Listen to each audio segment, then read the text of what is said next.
Hey everyone, I'm here with my good friend Sunny. We are here to discuss Bitcoin. We want to talk about where things are going. We want to talk about where things are going to go in the future, what's happened in the past. Sunny wanted to actually also mention the Venezuela stuff. So I don't know if you guys know about this. People watching Venezuela apparently has like 600,000 Bitcoin. What are your thoughts on that, Sunny? I just thought it was an interesting development. I think the fact that the stable coins were frozen, uh, just once again on a global scale demonstrates Bitcoin's fungibility and censorship resistance and all that. And so I don't know. My favorite saying last year was "All roads lead to Bitcoin." I think this year might be all roads lead to Bitcoin again. So I don't know. Yeah. I'm pumped about it. I mean, bad things, good things, all things seem to help Bitcoin I, somehow. Actually, can I ask you what do you mean by all roads lead to Bitcoin? Like what does that mean to you? To me, because I'll tell you what it means to me. So to me, it's like every investment that you make, every investment that you figure out. Let's say, for example, you get an investment.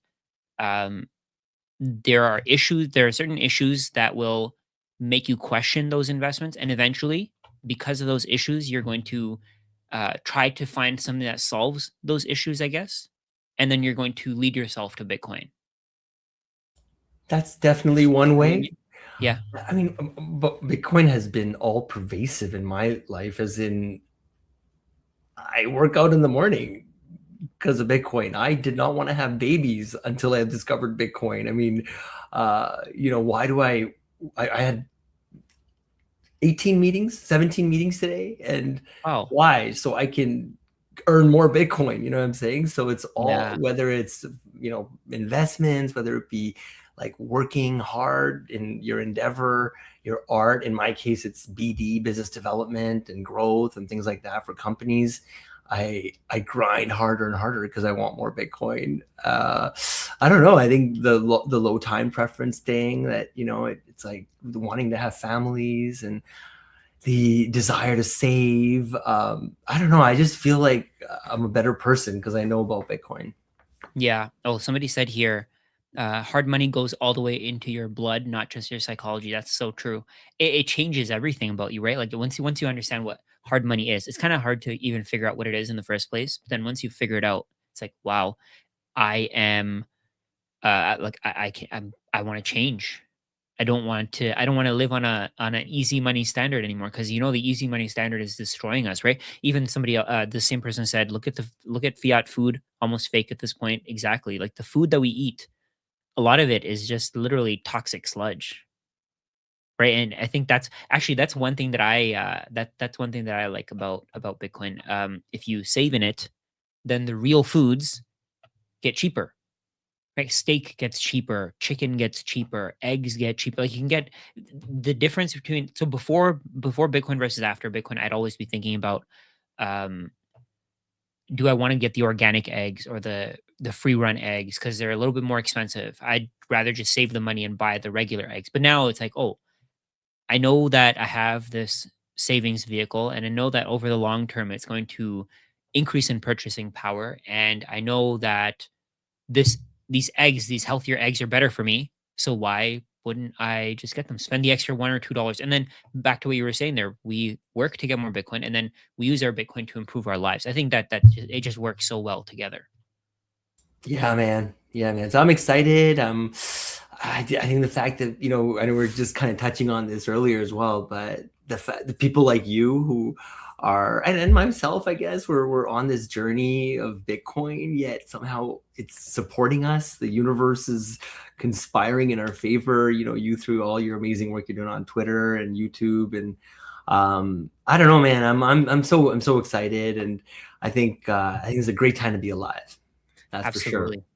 Absolutely. So what I was going to say is, we wanted to talk about this before. Mhm. We wanted to talk about, I guess, making money, what you can do to make money in 2026 to get more Bitcoin, right? I think that's a pretty interesting topic. I think people will enjoy that. LJ Cello here said, I can handle living a minimalist lifestyle for Bitcoin. Absolutely. But see, the way that I look at it, actually, I have this wealth formula. I'm going to pull it up here quickly. So the way that I see it, you can increase your income. Let me share it here. Okay, so the basic personal finance formula is earn more, spend less, and invest the difference. Right. So you can earn as much as you want to, which is like the amount of money that you can make is infinite. People just haven't put that in their minds. I didn't quite grasp that until recently. I didn't grasp that. Oh, you can make, if you make 1,000 a month, you can make 10,000. If you make 10,000 a month, you can make 100,000. If you make 100,000 a month, you can make 1,000,000 a month. You can make 10 million a month if you want. You can make 100 million a month if you really really want to, and you find the kind of niche that really supports people and people are willing to pay you for. What are your thoughts on that? Do you think that earning is infinite? Yes, yes, 100%. And by the way, I do love this topic because I find like I've done what 12 years of Bitcoin education, 21 million and cap and censorship resistance and all this stuff. But the number one question I get from everybody is, well, how do you make more Bitcoin?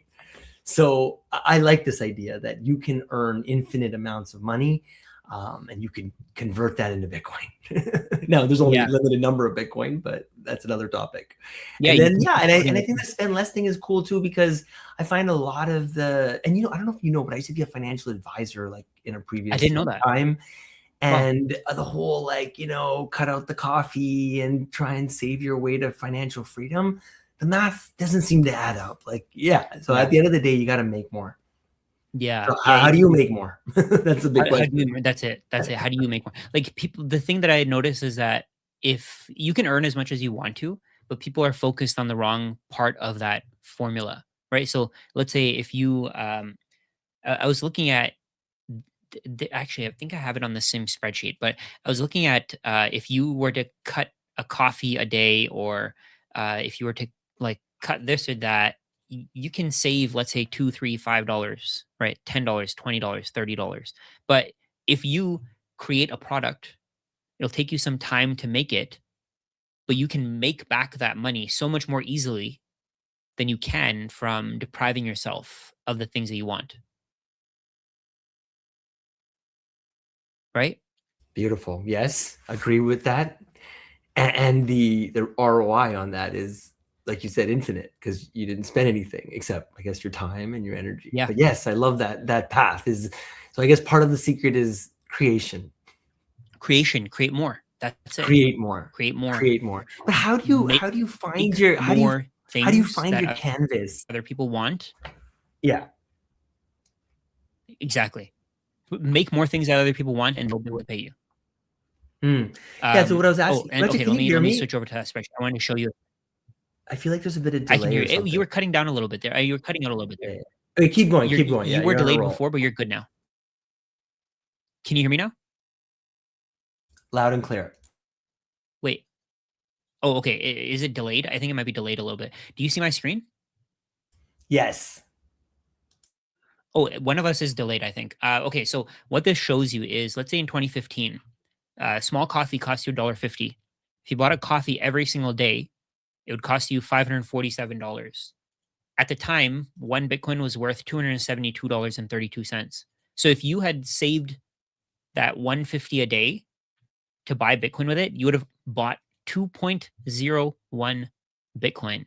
And so take a look at this. If you so let's say you waited, let's say you left the let's say you left your Bitcoin there and you started using it today to buy coffees, you can see here that 1 year of saving would buy you 275 years of coffee. So you're saying it's actually a good idea to not have coffee. See. The thing is, I mean, this makes me regret every cup of coffee I've ever had. so you have to look at it both ways, right? If you just don't have your coffee and you don't do anything with the money, you just leave it in the bank account, it's going to disappear anyways, right? Right. But if you don't have that coffee and you invest the savings that you have, then Hmm. you can literally, like, you can change your life by just saving a coffee a day, Hmm. right? Like, that to me, that's wild. Like, I hadn't really thought of this, like, but then you can also see over time. Let's say you did this in 2015, you'd have 275 years of coffee. 2016, you'd have 136 years of coffee. 2017, 19 years, and so on. But then over time, what happens is, let's say if you were to just hold on to that Bitcoin for another 10 years. Let's say for the rest of this year, you don't buy any coffees and you put the money into Bitcoin. You put all the money into Bitcoin. At some point, let's say 10 years from now, you're going to have 200 years of coffee. That's delayed gratification, but it gave you something that's 20 times sorry, it's worth 20 times more than the amount of the gratification it's worth 20 times more than the amount of gratification that you delayed. So let's say you delayed it for 10 years, you waited for 10 years to you saved that Bitcoin, you just waited. In 10 years, that 1 year worth of coffee that you didn't spend on is going to buy you 200 years of coffee, which is to me wild. Like that's crazy to me because I do think that there isn't going to be diminishing returns in this thing. Mm. So Rajat, I think our topic is where's Bitcoin going in 2026? What are your Yeah. thoughts on that? Less coffee, I get that loud and clear. Yeah. Create more, Create right? more. So I guess the question I was asking is, okay, so yes, I get it, create more, but how do people find their canvas? In your case, you found video education, in Yes. Twitter and YouTube. But what you consult a lot of people. I'm sure a lot of people reach out to you. I've been to the events with you. You're like a rock star. You can't even take 10 steps without being mauled. But yeah, how do you help people think through, where should they focus their attention so that they can earn more Bitcoin? I mean, if okay, so for all the people that are on the chat here, I'm pretty sure a lot of them probably understand Bitcoin to a certain level, right? I think that there is never going to be enough Bitcoin content creators. Everybody can create content about Bitcoin. Everybody can create their own kind of content. The I think one of the special things about Bitcoin is that you can hear the same thing from multiple different people and you'll take it differently, right? So let's say I say something and then you say something and then somebody else says something, maybe the fourth, fifth, sixth, 10th person that let's say for example there's one person in the audience. They hear nine different people and then the 10th person might just spark something in their mind and they get it. It's a style, right? It's your experiences, it's who you are. Like let's say the two of us, for example, we're both Indian. If somebody sees our content, maybe they'd relate to it more compared to let's say some I'm white person, right? It's not about racism. It's more like it's about people being able to relate based on a similar past, right? Like we have a similar experience in life. We've seen life the same way. Our parents probably think very similarly. Like my parents were very frugal, right? They wanted to save as much money as they could. And I'm trying to change that. And maybe if people see me saying something like that, maybe they'll be able to relate and they'll see that, okay, maybe I don't want to be frugal my entire life. I don't want to cut out everything from my life. And I do want to live my life, but the only way to do that is to own Bitcoin because Bitcoin decreases your cost of living over time. And how do you strike that balance though? Because on one side, there's this very strong argument to never have coffee, never buy an iPhone, Yeah. never buy a house. And then on the other side, there's this concept of, well, you got to live your life, right? There's like, you need a roof over your head, you need to kind of build your life. So how do Yeah. you strike that balance? And I'm sure it's different for everyone, but just on Yeah. your personal note. Completely agree. So for me, it was more like if okay, so the way that I saw it, let's say I went to Costco and I saw like I was mentioning before, organic eggs versus regular eggs. Before I'd be like, oh, I can save $3 by buying regular eggs over organic eggs. Right. Now I think I want the organic, and how do I earn an extra $3 to afford it? Does that make sense? Yeah. And how do you? Yeah. So So so the way that I do it, I mean, the way that I guess I've found it, I kind of stumbled upon it during the pandemic. I started posting content about about personal finance, and then that kind of it turned into posting about investing in stocks and real estate and REITs. And now, I mean, full time Bitcoin, right? Because once you see what Bitcoin is, it's kind of difficult not to see where it's going. And I just want to tell as many people as possible. If the way that I see it, I mean, if I wasn't creating this content, I'd probably go crazy because it would just be going through my head. And to me, one of the things that I really like about creating content is that it lets me put my thoughts into words and it makes it seem more real. the content that I post, right? The ideas that I have.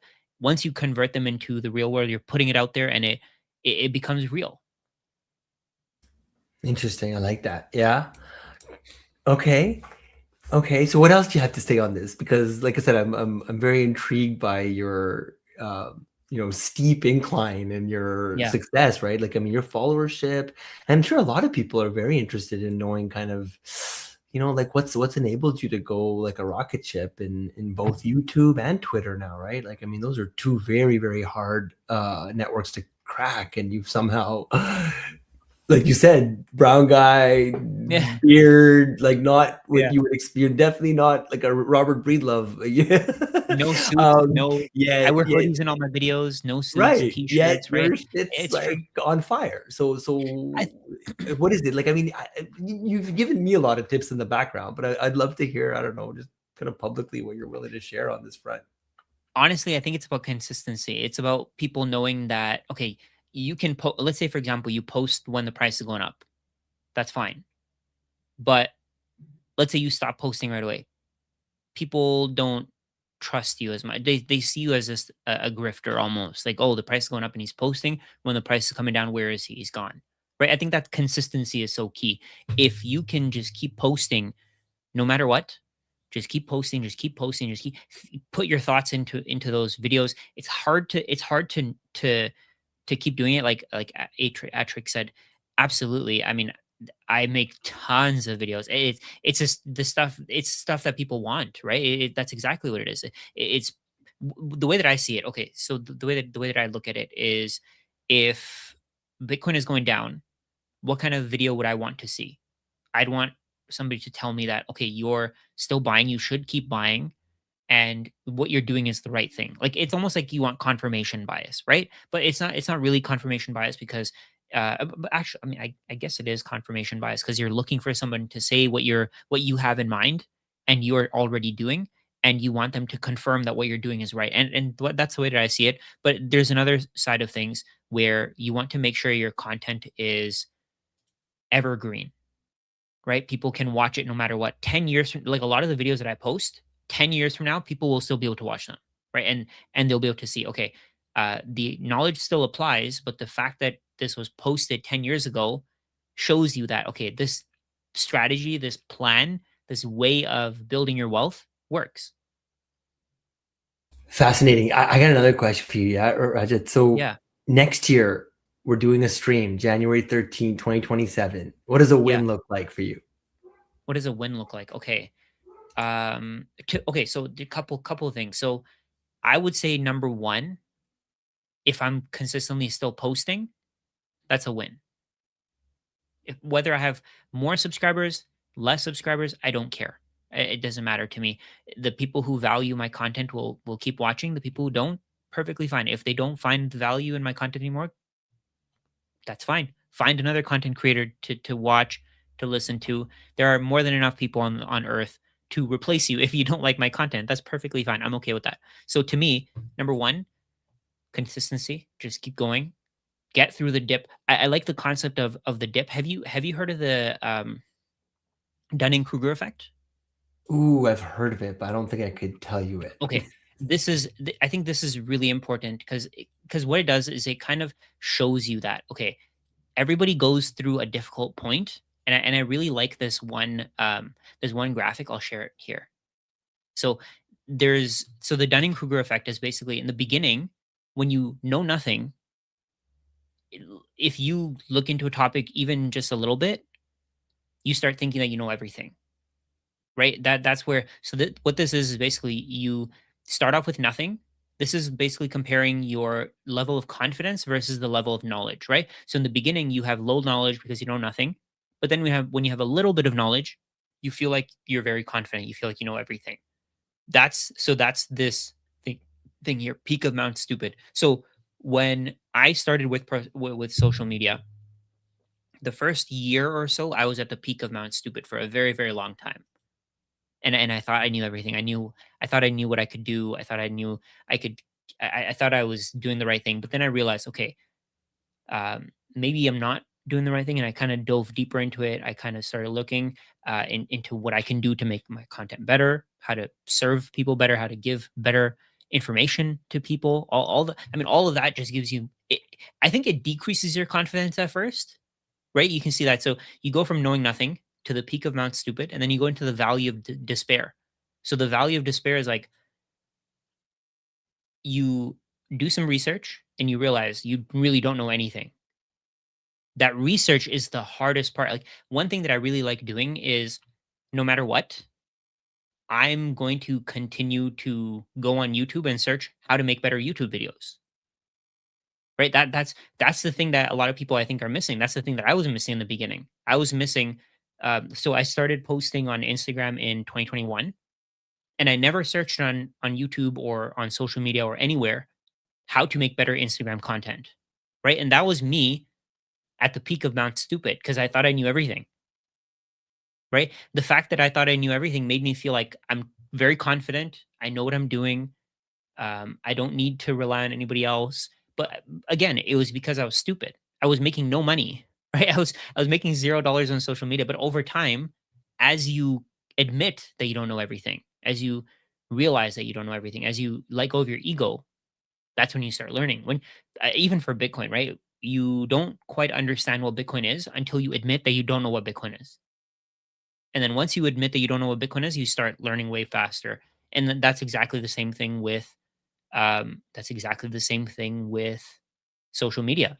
In the beginning, you know nothing, but you think you know everything, and then over time, you improve your knowledge, and you get to a point where you can actually start making money from it, and you can turn it into a full time business. Oh, I really like this content from Kurtz. So he said Rajat made me go from $100 a month to $300 a month. So he was DCing $100 a month in the beginning. He went to $300 a month. That's huge to me. That's a win. That's a win to me. This is a win. I love these kinds of contents, these kinds of comments, because this to me, if this guy keeps posting and posting and or sorry, if this guy keeps buying and buying and buying, and let's say a year from now, he has way more wealth than he started with. To me, that's a massive win. I love this one too. Right, Roger, can you zoom in on another comment though? I like this Yeah. one by Live Bike Life. Oh, this one And I think this hits home, right? With like, but is this. Rajat, the majority can't afford to buy and stack because of life. It's not their, like I said, I used to be a financial advisor and I spent years in front of thousands of families and seeing how most people have nothing. They're like using one credit card to pay down another. It's very challenging, right? So when the 2035 come, let's say in the BTC price, it'll be the same hard. Yeah. So again, so maybe we can go back to this idea of like, how do you earn more, right? So I think you've uncovered a couple of pieces in your own story, which is just pick up the mic, create Yeah, content, start giving, start adding value, make it yeah. real, Serve connect with people. others, serve people. Help Beautifully people, said. right? That's the thing. Help as many people. That's what it is, right? You make money by helping other people. You don't make money by not helping other people, Wait, right? who am I to help people? That's a question that I'm sure people have in their mind, and I definitely do, which is like, you know what I'm saying? So, like, Yeah. how do you get the gall to say that you think you can teach others? Like, who are you, type of thing?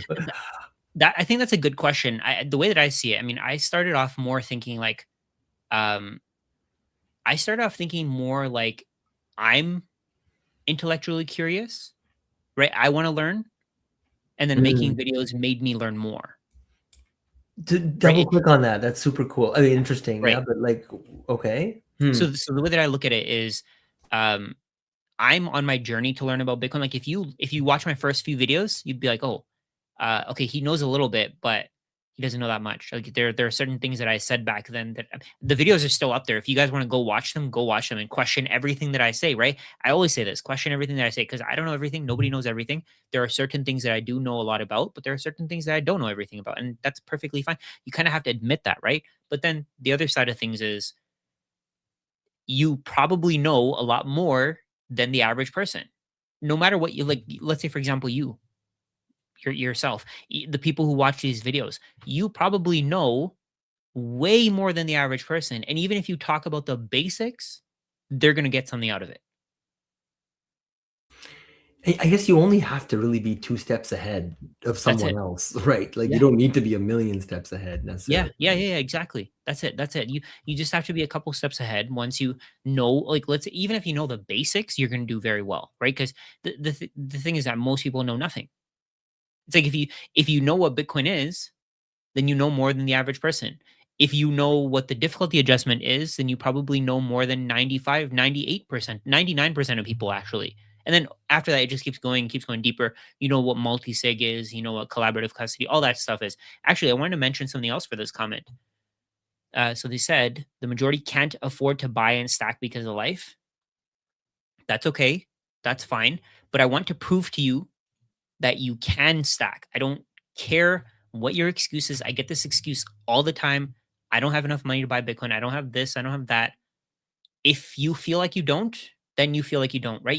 But you have to get over it. You have to get over that feeling. So what I did here was I have this compound interest calculator that I created. This spreadsheet's available. It's in the description below. You can go and check it out. But in this interest calculator, basically what you can do is you can put in a certain amount of investment, let's say a certain monthly investment, and you can see what it's going to be worth in a few years. So let's say, okay, let's say in the case of this comment, this person said they don't have they don't have the money to buy, right, because of life, and I understand perfectly fine. But what I put here was if you buy $20 worth a month in 30 years, that's gonna be worth $1 million. $20 worth a month, right? And it's not like you're gonna stay at 20 a month. You're gonna bump that up to 25, 50, 75, 100, 200 as you figure out what Bitcoin is, as you see the results. And you're going to find ways to make more money. You're going to find ways to cut more expenses. But there's no limit to how much you can increase your income. You can build new skills. You can help more people. You can create more value. I think that's the best way to go. This is, I think this is a mindset. What you see here, this is a mindset. People, I mean, I used to be like this. That's the only reason why I can say this. Is because people think that they don't have enough money. They think that they can't buy Bitcoin because they don't have enough money. It's not true. You can literally buy fractions. One Bitcoin is 100 million satoshis, and each satoshi is worth a fraction of a penny. So you can buy as much as you want to, right? Like the first, so you can see here, you buy $20 worth per month. In the first year, you're buying 254,000 satoshis, 0.00254 Bitcoin. And again, that might not seem like a lot today, but it will compound. It'll keep growing and it'll keep growing. Let's say, for example, if you were to get to $100 worth per month, 100 per month. Oh, let me update this. 100. Oh, why is it not? Oh, there you go. 100 per month at a 25% growth rate. I think 25% is pretty realistic, right? I'd say so, yeah. 25% per year.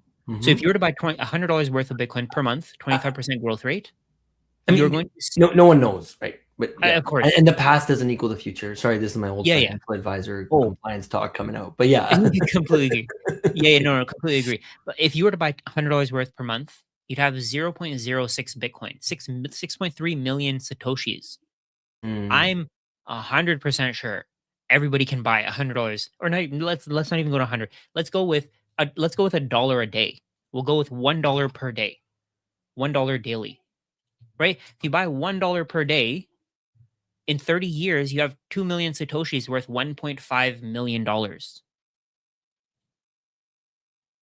that's a cool What's the calculator. excuse? What's the excuse? There's no excuse. Mm. If you can get $1, eventually you'll bump yourself up to $2. If you can get $2, eventually you'll bump yourself up to $5 per day. $5, you'll get to $10, 15, 20 per day, right? At one point, keep in mind that, I mean, I went through the trenches too. It's not like I'm just telling you guys, oh yeah, do this, and I didn't go through it. I was poor as shit. I didn't have money. I like when I would tap my credit card, I'd think like, oh, I hope it goes through because I didn't have enough credit. And I was terrible with money before. I was absolutely horrible, right? But then I changed my habits. I kind of realized, okay, I'm doing the wrong things. I'm doing it the wrong way. And everything is done brick by brick. It's done over time. You can't expect it to happen overnight. People think, oh, I'm going to get to one Bitcoin overnight. No, you're not. There's no way. There's only 21 million people in total who can have one Bitcoin. What are the chances that you're one of those people? You can do it. I mean, anybody can do it, but what are the chances that you're going to put in the work to get it today? You won't be able to. So let go of that. Think more about what you can do over decades rather than days or weeks. Spend less, make more, take the difference, smash by Bitcoin on a daily basis. Hey, I was That's gonna it. say one thing. Have you ever heard of the rule of 72 by I have. Einstein? You have, I have. yeah. Yeah. So if you take 72, let's just say 75 divided by 25, it's about 3. So that means at a 25% growth rate, your money essentially is doubling every 3 years. Yeah. Yeah. I know that's like an interesting way to look at it. Wait, is that true? Yeah. Yeah, about every 3 years. Every 2 to 3 years or so, I think. Yeah, whereas if let's say the index chart shows, the stock market growing at let's say 7 to 10%. So 72 so it'd be about every 7 or 8 years that your money would be doubling. Yeah. But yeah, Oh, man, I think yeah, if Bitcoin holds up, which it doesn't show as to why it wouldn't, yeah. yeah, I think we're looking at much higher Bitcoin prices, and I think some people said here is like look at Bitcoin as a savings account. I think that's like clean, right? That's Yeah. exactly how you should look at it, and yeah, stop trying to time the markets and just dollar cost average into Bitcoin. It's the best. That's it. There's That's a it. company called Beaver Bitcoin, just to give them a I've heard of them. shout out. I love them, and they're like a self custody. They're actually my sponsor for my meetups downtown Oh, cool. Toronto that we're doing once a month. They're a Bitcoin only self custody dollar cost average solution. And Really Aubrey cool. built that just because, he couldn't find anything out there that could serve that purpose. And you should have him on as a guest or something. He's amazing. He's like a really, really cool guy. So Hardcore so with Bitcoiner. with our I have another channel called Maple Bitcoin. A Hmm. couple of guys, actually, one of the guys was on here. He commented. This guy here, 88 Sats Radio. We make we make videos together. We post them on that channel, and we were thinking about talking to them and having a meeting with them. See what happens. I mean, who knows if they want to work with us, they can. But either way, I think see one of the things that I like about the way that the way that I did things is I don't rely on sponsors at all. I don't care if a sponsor likes me, they can. If they don't, perfectly fine. The only issue is that I have is that sometimes sponsors want you to do things their way, and I don't want to do that. I want to do things my own way. I want to stick to things the way that I like doing them, and I feel like that's one of the reasons. Actually, I have no. People probably know this already. I don't have any sponsors on my channel, right? I have a product that I do want to promote, and the only reason why I want to promote it is because I truly believe in it. I think it's amazing, and I'm sure you're exactly the same with Beaver, right? You believe in it. Oh You yeah. Yeah. yeah, Yeah. And I was gonna say that's the I key. That's find the one key. person who does it artfully is BTC Sessions. Yes. Like he's essentially identified brands and companies that are like an extension of his belief system and his Yeah. worldview. And so as a result, it works. Anything less than that, that's why I brought it up because I knew, I Yeah. wouldn't be bringing up random companies, but when I've a heard of them. certain They're good. company captures that ethos, Yeah. which is what we're talking about, self Right. custody, dollar cost average, Canadian. It's hard not to talk about it. But yeah, I think Yeah. there are actually Canada's quite a country. I don't know if you know about Cold Card, but those guys are Of from course. Canada. In my view, Coin perhaps kite. the Coin Kite. Sorry, well, Cold Card, I guess, is their Yeah. Yeah. product, but these guys are OGs, man. I Yeah. knew them way back before they even had their cold wallet, based out of Toronto, and so we punch above our weight. I'd say Canadians in terms of like the whole Bitcoin movement. People don't know, but Yeah. yeah, It's because Canada's gold currency is so Bitcoin. much worse than the US dollar, right? Mm, It's so much mm. worse. So we need it. We need it. Actually, I want to ask you a question as well. Yeah, yeah. So I made a post on X today about borrowing against your Bitcoin. I got a little bit of hate on it. People were telling me that, oh, you're gonna learn your lesson. You're gonna lose your Bitcoin. You're gonna do this and that. But I mean, as long as you're responsible with loans and your debt, I think you're fine, right? And somebody actually sent a comment here. Do you loan against your Bitcoin to buy more, or even just you don't have to buy more Bitcoin? Do you borrow against your Bitcoin to pay for your lifestyle? Is that something that you do at all? Personally, I don't, No. but I can see the math behind it and why people do it. Yeah. Mainly because, if you sell your Bitcoin, you have to pay taxes on it, capital gains tax. Whereas if you take a loan against it, you don't have to pay a tax against a loan. But the downside of the loan, obviously, is the interest you have to pay. Yeah, so I don't judge. I think, I mean, my first ever podcast, the reason I started podcasting was because of Mauricio, who runs Ledin. Oh, cool. Yeah, and timely as well, in the sense that the story he shares, and again, you can find it, I think 5 years ago was when I did it. He shares like this heart-wrenching story about essentially him and his family being persecuted from Venezuela because of Bitcoin. Like crazy, Wow. crazy story. And that Yeah. was really what inspired him to start Ledin. And Ledin, today I think they do over $1 billion of like lending against Bitcoin, and arguably like the market leader in that space. And so yeah, I mean, and again, another Canadian story, right? Ledin was born in Canada, another Bitcoin Yeah. only story. So I mean, I haven't really thought about it all that much, but wow, that's like three iconic Bitcoin companies. But yeah, I don't. But like I said, I think the math in my mind seems to make a lot of sense. Yeah, I mean, I think it makes sense because if okay, so the way that I see it, if you're going to sell your Bitcoin, who's going to buy it? Is it going to be BlackRock? Is it going to be MicroStrategy?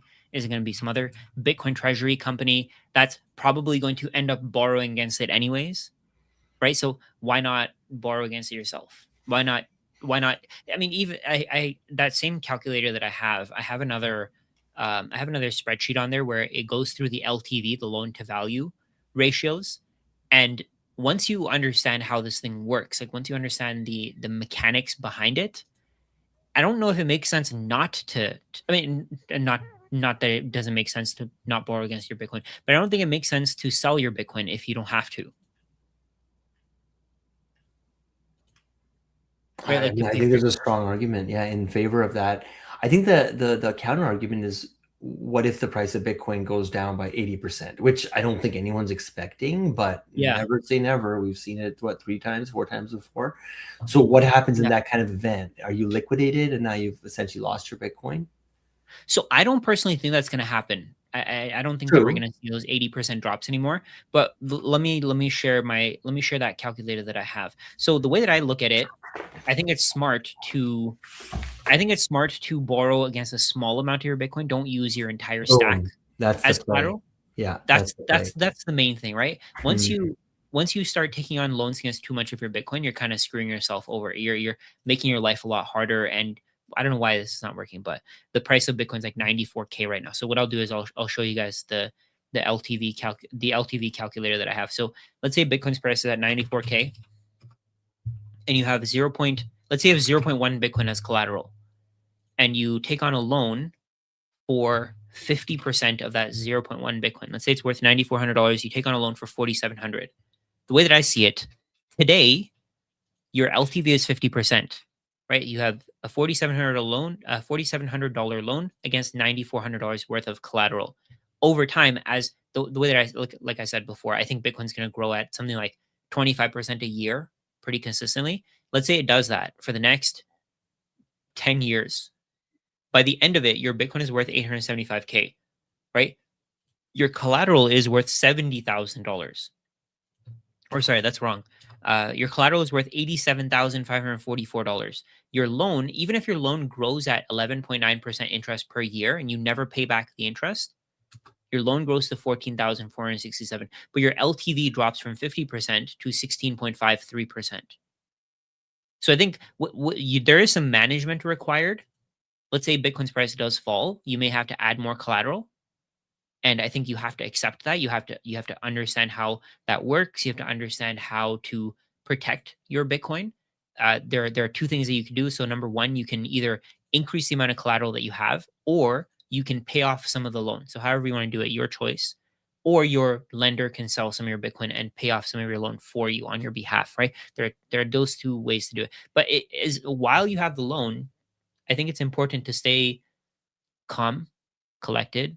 Make sure you have a plan for what happens if Bitcoin's price does fall. So what we see here is with Ledin, for example. I'm not sponsored. We're neither of us are sponsored by them or anything like that. I just like them as an example. The way that Ledin does it is, if your LTV, so your LTV is basically your loan divided by your Bitcoin collateral. If your LTV goes to 80%, you get liquidated. So Based on today's price, let's say 94,000. Based on today's price, Bitcoin would have to drop to $58,750 for you to start getting liquidated, right? And once you start getting liquidated, let's say the way that they do it is they would sell some of your Bitcoin, and then they would pay off some of your loan to to bring your LTV back down from 80% to 70%. And then once your LTV is down, they will leave your loan as is, right? You've lost some of your Bitcoin, but of course your loan is still there. But what you could do in advance is before Bitcoin goes to this price. So let's say you take the loan today. If Bitcoin's price goes to $58,750, you're going to start getting liquidated. They're going to start sending you margin calls at 70%. So what you could do is number one, let's say, okay, I'll show you. I'll change the numbers here. So let's say Bitcoin's price goes from 94K to 60K, 60,000. What you could do is you could do two things. Oh, I'm gonna just type this in here just because it's a formula, so it's gonna change. 4,700. Let's say Bitcoin drops to 60,000. Now your LTV has dropped to, or your LTV has risen to 78.33%. So what that means is your loan is 78% of your total collateral, meaning that you have to bring your LTV down to survive that liquidation event, right? So either you could add more collateral. So let's say you double the amount of collateral that you have. So you go from zero point 0.1 Bitcoin to zero point 0.2 and your LTV has dropped, or you can pay off some of your loan.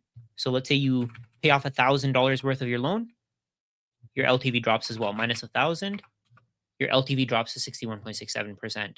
So if you understand this, I think it's impossible to get liquidated. If you make sure that if you make sure that you have enough Bitcoin on the side, if you don't use your entire stack as collateral, I think you're pretty safe. Got it. Got it.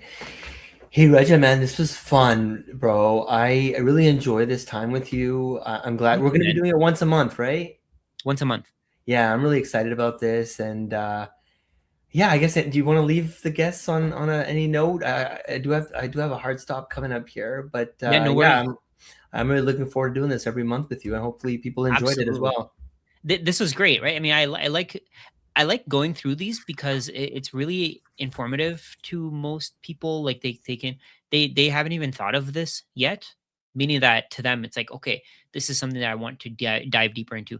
I'm okay with just being an intro, right? With this just being an intro to them borrowing against their Bitcoin, eventually they'll have to go deeper. But if this plants the seed in their mind, I think that's a win. Cool. So self custody, dollar cost average, borrow against your Bitcoin if you need cash. That's it. Bob's your uncle. There you go. All That's right, that's man. exactly it. Raja, thank you, and thank you all for tuning in. Absolutely. All right, everyone. Great session. Thank you, Sunny, for joining. Great talk. Thought that was very informative. I hope that helps a lot of people. I hope that helps people think a little bit differently about Bitcoin. That's about it for today. Let's end this off here.